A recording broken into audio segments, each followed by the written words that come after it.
I end this night thinking about how we started.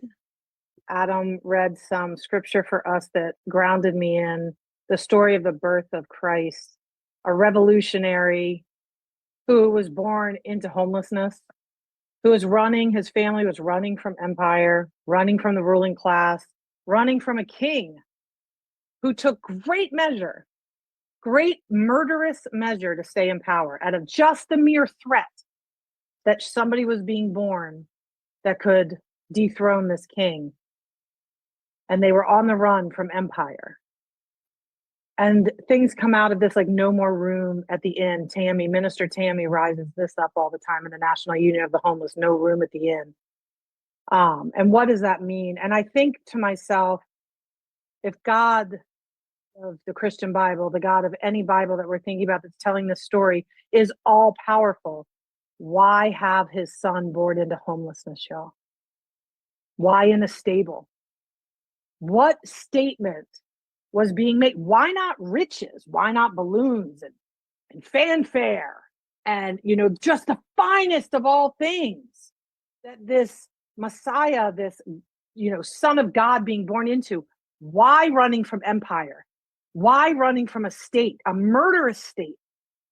Why turned away from the inn, and why born in the stable? That's a powerful message that is often just diminished. I hear this world, as long as it puts property above people, as long as people freeze on the streets with more empty houses for each person, being kicked out of hospitals, removing maternity wards from rural hospitals so that people have to drive so far, forced to give birth in the most unhealthy situations. In a world where we throw away more food, possibly eat. In a world where when we are hungry, they're cutting SNAP. Houseless, they're cutting all our subsidies and all of our things that keep a roof over our head. When we have to face our lives, whatever energies or Lord or God that you speak to in prayer, the question is, did you feed me or the least of us? I pray that at some point the answer is yes. At the end of this year, as we're coming to the end of this season, I think about the revolutionary resolution. And I also to study, my eyes closed from exhaustion, who we are up against today. Who is empire today? Who is the king today? Study where that enemy is, who that enemy is, and how to kick that ass. How do we win? We go up against. We want to continue to organize, and build power and build clarity and find, identify, train, develop, and unify leaders across this globe to come together to build our core, build our power, our political independence, to turn this society around so it reflects our interests. No one goes to bed cold. No one dies on the street. No one is turned away because their SNAP card no longer works and they didn't even know it. Or they go to the doctor with a sick child, a sick human being, and they don't know that they can't have care anymore because they missed a letter. Or they're kicked out.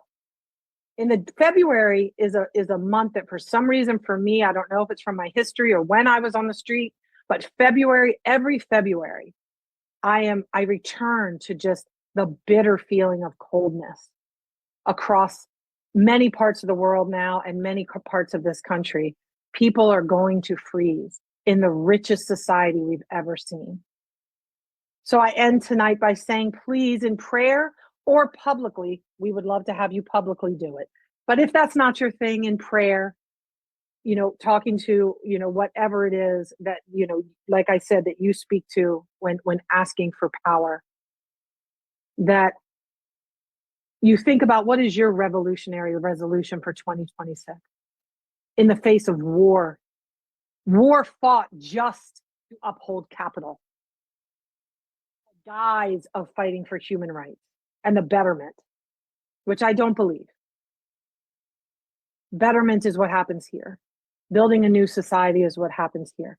When we hold up the many missions that were said tonight and throughout this season, pick a mission, pick a battle, pick an entry into this movement and join us, join us, join us.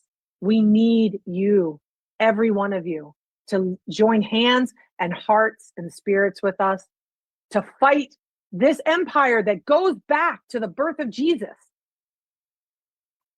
Baby born in a stable who grew up to have a ministry of revolution, love. Paul Boden, you said it over and over. Of love and justice and to fight so that no one freezes, no one starves, and no one dies in the abundance of our time. So I leave you with that.